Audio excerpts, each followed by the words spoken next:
పెనుకొండలో ఆ రోజు మధ్యంతర ఎన్నికలు అంటే మీ ఉప ఎన్నికలలో జరిగిన అల్లర్లలో 6 మంది చనిపోయారు కదా, ఆ 6 మంది కుటుంబాలను కూడా మీరు రోజైనా పరామర్శించారా? పరామర్శించామండి. ఎలక్షన్ అప్పుడు మనం అప్పుడు చనిపోయినాడు నాకే అది పెద్ద తెలియకపోయినా మా నా ఫ్యామిలీ నుంచి వాళ్ళకి సపోర్ట్గా అన్ని రకాలు చేసాం. మళ్ళీ పార్టీ మా గవర్నమెంట్ మా పార్టీ అంటే తెలుగుదేశం పార్టీ నుంచి మా నాయకుడు చేశారు. వాళ్ళ పిల్లల్ని చదివించాం. ఎడ్యుకేషన్ పరంగా ముందు కూడా తీసుకుపోయాం. కోరు బళ్ళారిలో ఉంటారు, మొన్న కూడా వచ్చారు. ఏదో ల్యాండ్ ఇట్లా మాది ఇబ్బంది పెడుతున్నారంటే అది కూడా సెటిల్ చేసి పంపించినాం. అన్ని రకాలు ఎవరినైతే కేసుల్లో ఉండేవాళ్ళు కానీ మన గురించి ఎవరైనా చనిపోయిన వాళ్ళు కానీ గవర్నమెంట్ వచ్చిన తర్వాత కాంగ్రెస్ గవర్నమెంట్లో చనిపోయిన వాళ్ళు కానీ ఆ కుటుంబాలన్నిటికీ కూడా ఒక లిస్ట్ రాసుకున్నారు శ్రీరామ్. రాసుకొని వాళ్ళకి ఏదో రకంగా వాళ్ళకి సపోర్ట్ చేస్తూనే ఉన్నారండి, చేస్తూనే ఉన్నాం. అంటే ఇక్కడ అందరికీ మీరు సపోర్ట్ చేస్తున్నారు. ఎందుకంటే ధైర్యంగా ముందుకు వస్తారు నా దగ్గరికి, అయితే ఇది చేయండి అది చేయండి. జిల్లాలో ఏ రాజకీయాన్ని పలకరించినా అందరికీ న్యాయం జరుగుతుంది. గడ్డం సుబ్బు పరిస్థితి అంటే గడ్డం సుబ్బు బాధ్యత పరిటాల సునీతమ్మ గారిది, ఆమె చూసుకోవాలి అని మీ మీదే అందరు నెట్టేస్తున్నారు. అంటే మీరు అధిష్టానంతో ఏమన్నా మాట్లాడి గడ్డం సుబ్బుకి ఒక పదవి ఇప్పించే ప్రయత్నం ఏమైనా చేస్తున్నారు? మాట్లాడండి. నేను మన పార్థసారథి గారు కూడా ఇద్దరం వెళ్ళి సీఎం గారితో కూడా మాట్లాడినాం. ఏదో ఒకటి పోస్ట్ అయితే ఇప్పియాలి చెయ్యాలనే దాని మీద కూడా మేము సార్ అదే సుబ్బన్నకు కూడా తెలుసు అన్నాడు. అంటే గడ్డం సుబ్రహ్మణ్యం ధర్మవరం కాన్స్టిట్యూషన్ అంటారు, వరదాపురం సూరికి టికెట్ ఇచ్చారంటే ఇప్పుడు ధర్మవరం అనంతపురం అనేది కదండి. ఆయన ఎప్పుడు జిల్లా గురించి కష్టపడి పనిచేసిన వ్యక్తి సుబ్రహ్మణ్యం.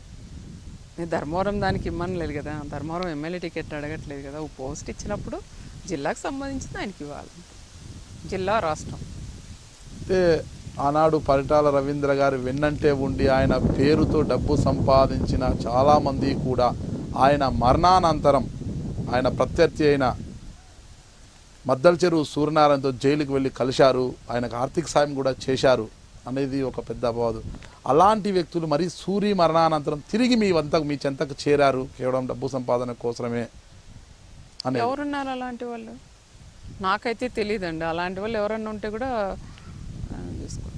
తీసుకుంటే నెట్టెం వెంకటేష్ గారు కానీ చౌదరి గారు కానీ ఆ రోజు సూరితో మద్దల చెరువు సూర్యనారాయణతో జైల్లో కలిశారు. అవన్నైతే నేను నమ్మను, కానీ ఎవరైనా అప్పుడు భయం పెట్టింటే ఏదన్నా ఇచ్చిండొచ్చు అంతేగాని వాళ్ళు పోయి కలిశారనేది అయితే లేదు. ఆ రోజు నుంచి ఈ రోజు దాకా నా దగ్గరే ఉన్నారు.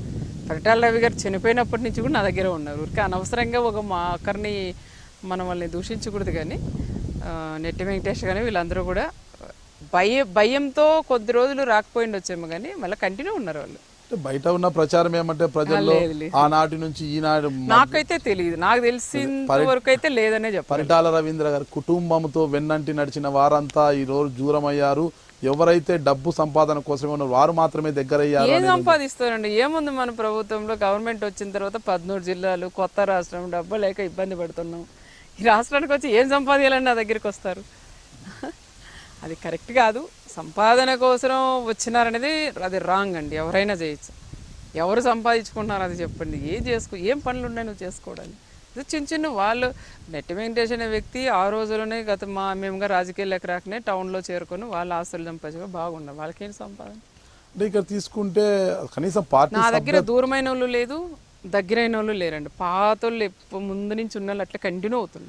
పార్టీ సభ్యత్వం లేని వారికి కూడా పదవులు వచ్చాయి, పార్టీ సభ్యత్వం ఉండి పార్టీ కోసం కష్టపడుతున్న వారికి పదవులు రాలేదు అని బయట ఒక అపోహ ఉంది. వారి విషయంలో మీరు లాంటి అదైతే కొంతవరకు వాస్తవమే కూడా అనుకోవచ్చు. ఎందుకంటే జిల్లాలో అందరం కూర్చొని ఎవరైతే కష్టపడినారో సీనియర్లు, ఇప్పుడు సుబ్రహ్మణ్యం కానీ మన ప్రకాష్ నాయుడు కానీ ఇట్లా ఇంకా చాలామంది ఉన్నారు. ఈ మన నర్సానాయుడు ఇంకా నర్సానాయుడు కానీ ఇంకా కొంతమంది అందరూ నాయుళ్ళే ఉన్నారన్నమాట. చాలామంది ఉన్నారు. పామెడ నాగన్న కానీ ఒడ్డే నాగార్జున గారు కానీ ఇట్లా వాళ్ళు కొంతమంది అయితే ఉన్నారండి. పాపం ముందు నుంచి జెండా పట్టుకొని రోడ్లు ఎక్కి రోడ్ల మీద ధర్నాలు చేసిన వాళ్ళు కానీ పార్టీని కాపాడి జెండాలు పచ్చగా సీఎం గారు చంద్రబాబు నాయుడు వస్తున్నారంటే అన్ని రకాలుగా చేసిన వాళ్ళు అయితే చాలామంది ఉన్నారు. పాపం బాధేస్తుంది.